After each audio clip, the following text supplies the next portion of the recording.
Hey folks, welcome to the channel. My name is Kyle. If you're into renewable energy, solar powered stuff, or solar batteries, or just like making cool things, well, you're in the right place. Why pay for power when the sun is literally throwing watts at us like Oprah?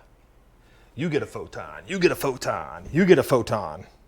Today I'm going to give you a brief overview of how to use some simple parts to make your own fun solar powered hub here that you can really take anywhere, you know, boating, fishing, camping, power backup for your house, football on a Sunday, football on a Saturday, Friday night lights. That's what we're gonna do here. For today's video, you're gonna need a few simple things. I'll put links to all the stuff down below. Just remember they are Amazon affiliate links, but they don't cost you guys a dime. I make a small bit of commission off of them. We are using some LiTime products. You'll need an inverter, and in this case, we have a LiTime 1000-watt inverter. You'll need a battery. In this situation, we're also using a LiTime 100-amp-hour lithium iron phosphate slim case battery. And yes, just to be clear, LiTime did provide these two items for this video, but the rest of the stuff was bought with my own money. You'll need some various fuses and wiring, some bus bars. We're using a USB charger in this situation, and the Renogy solar panel. And this waterproof enclosure that I picked up from my local big box store, Menards. Again, you guys can choose the exact components what you want. I just wanted to show you what we're using here for this simple DIY project. I also have some melamine coated or cheap shelving that I used for the cradle around the battery bank itself. Now you can be as cheap or as spendy as you want to be with this assembly. My idea was here to keep this entire build under $1,000. So that way you can see what would happen to a comparable battery pack of this size. And I'll give you some rationale to why you may choose to build one yourself. Instead of picking up something like, you know, EcoFlow, the Harbor Freight battery, Blue Eddy, any of those other ones like that you can pick up from your other big box stores or online, or the Jungle website of Amazon. So just to kind of simplify what we're doing, basically that solar panel absorbs photons, messes with the electrons inside the photovoltaic magic inside the array, excites things, and it makes power, right? That power gets sent to this battery, then it gets distributed into a storage device, which in this case is the lithium iron phosphate battery, and then gets converted from DC power into AC using the inverter inside. Then you can use that AC power to charge things like your phone, run your refrigerator, charge your other batteries, maybe play Xbox or watch TV, or keep your mini fridge running in your camper. That's basically how it works. Now let's go ahead and dig into this build and show you how simple this really is. I'm not gonna get extremely detailed on every little piece of this, but I'll point out to you along the way how I have this routed and some things to keep in mind.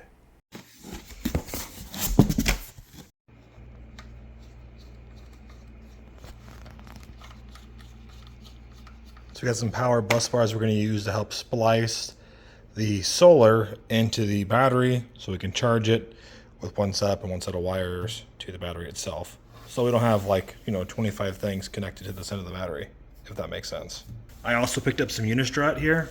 This is the 1.5" by 3/4 inch flavor that we're gonna use. The legs attached with 2 screws on each side. So when we cut the unistrut and lay it down inside of here, we'll be able to bolt it to it.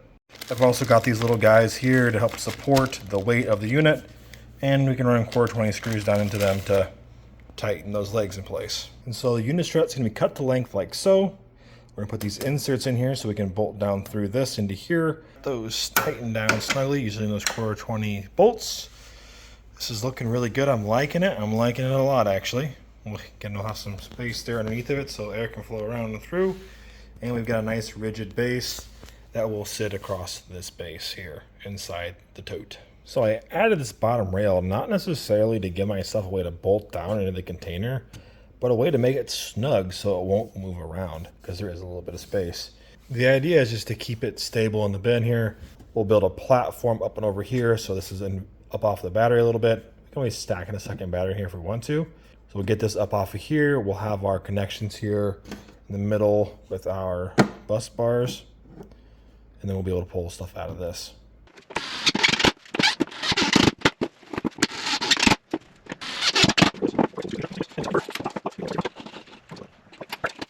All right, guys, we got the battery pack in here.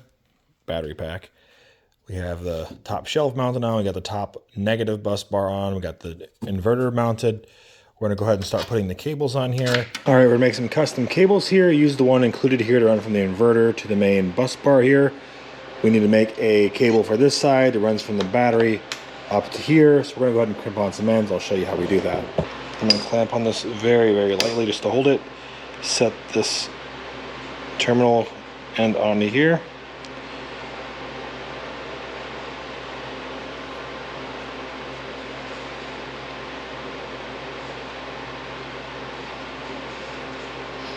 We're going to use this crimp connector.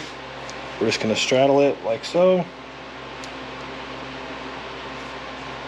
And just squeeze it.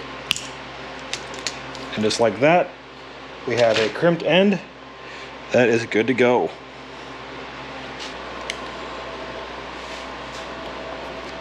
Shrinking tubing, shrinking tubing.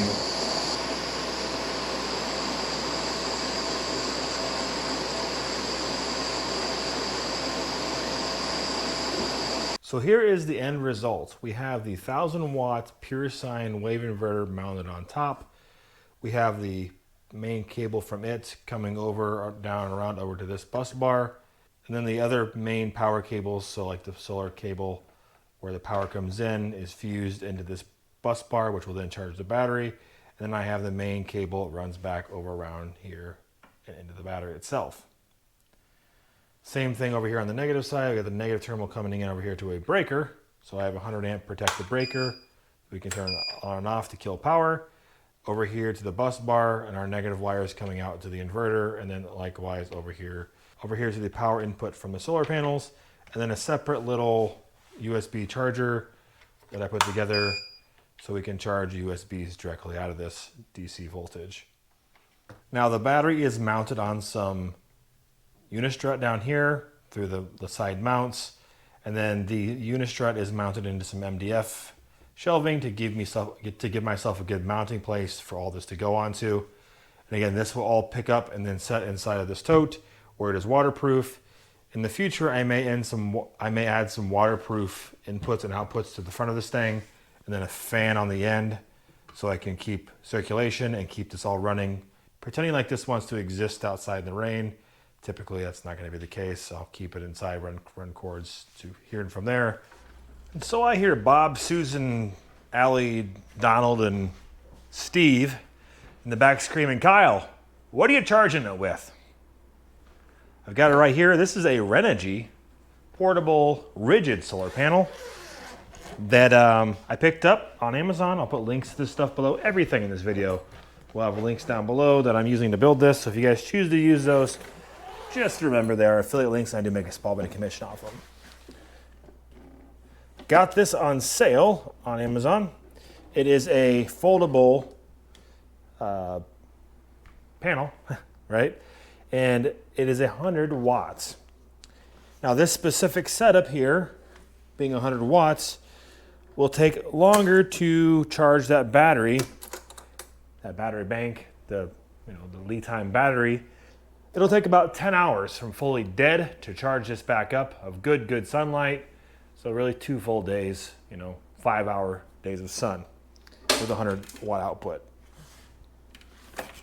So inside of this kit, I already have some things put in here and wired together. I've got the wiring for the solar panel over here, and then you basically fold this out here. I'll show you guys in a second how this works. You fold out these back legs, and then you set it down. And you can adjust it based upon the time of the day, time of year, whatever. And then on the back of this is actually the actual solar charge controller. It's all in one package here. You can get bigger ones that are 200 watts, or you can, put these in parallel or in series, depending on how much you want to do, to run these and charge your battery. So let me bring you guys a little closer so you can see this up close and personal. get you guys a little more familiar with this 100-watt panel. So here I have a 10-foot extension which I purchased that clips together with the solar connectors. On this end we have the quick connect that plugs directly into that bus bar. I'll show you that connection here in a minute.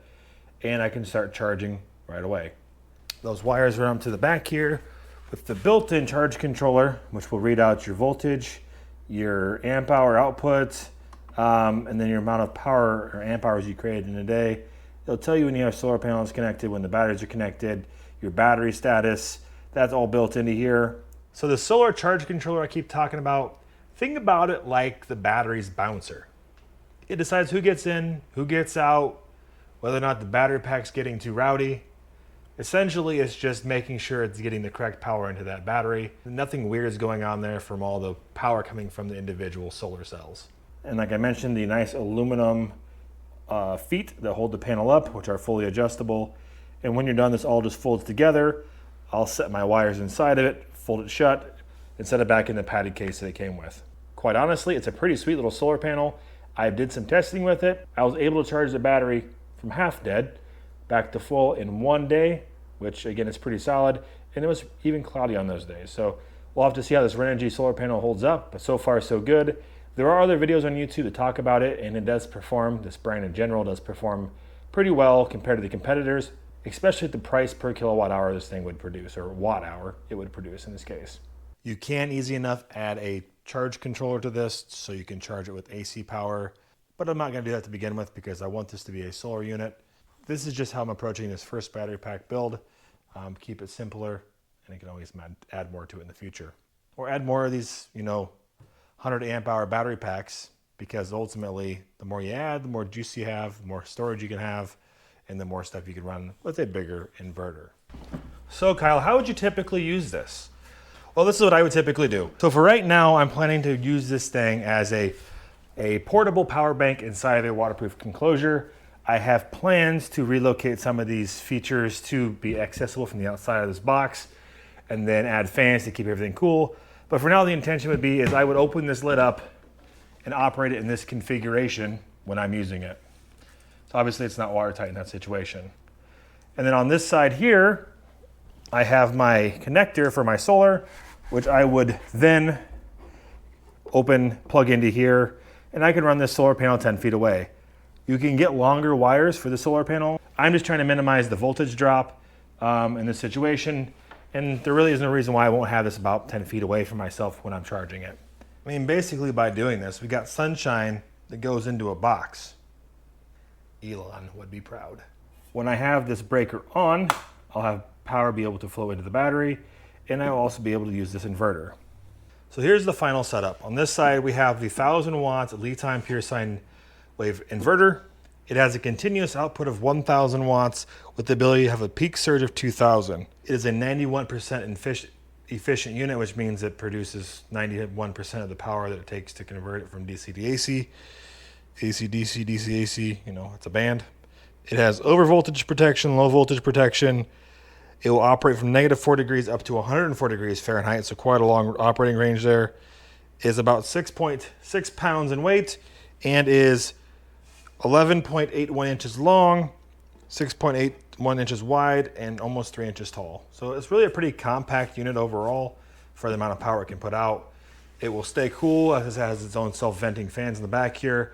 Has these nice cable protectors in place so you can't accidentally touch things. Mounting screws come with it. Pretty slick unit with 2 plugins on the front.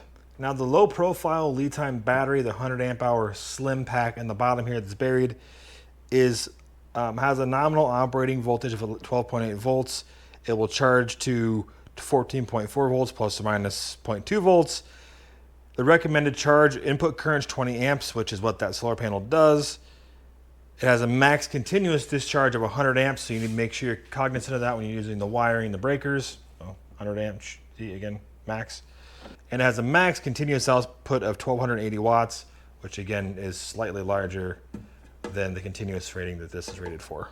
And much like the inverter, the battery can operate between -4 Fahrenheit to 140 degrees Fahrenheit, so a really large operating window.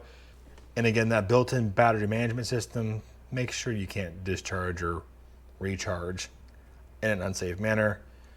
It does not have Bluetooth or that type of stuff built into this one, but it does have the very basic BMS system built in, so you can't, cause any major harm. One very important thing when you're doing all this, always verify your polarity. Don't put negative on positives, and especially when you're charging into your charger controller. Theoretically speaking, your plug shouldn't let you mess with that or do it wrong, but just verify red to red, black to black.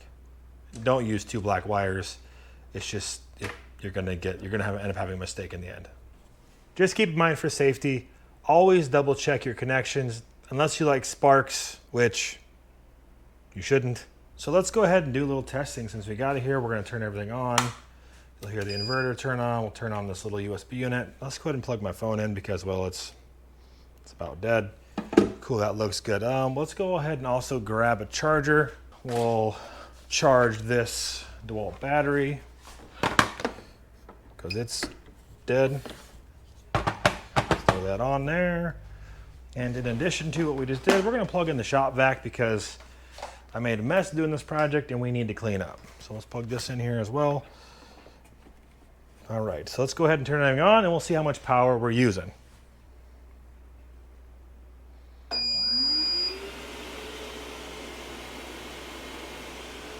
The shop vac is a power hog. Between the battery pack and the vacuum, we're running at 930 watts, which is the maximum this thing is rated for continuous power. Not losing any breakers. Everything seems to be staying cool, which is a positive. That's what we want. And everything's staying kosher there. If we took this battery off, it should drop the watts a little bit because it's not going to be pulling any juice from that. You can see there, with just the actual vacuum running itself, we're sticking about 828 watts. This is a big vacuum too. This isn't a small DeWalt vacuum.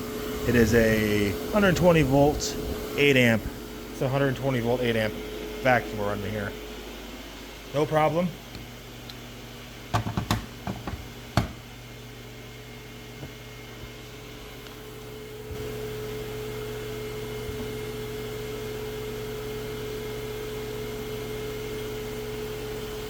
I think that's enough for today. You'll hear that built-in fan start to run when she needs to cool down a bit.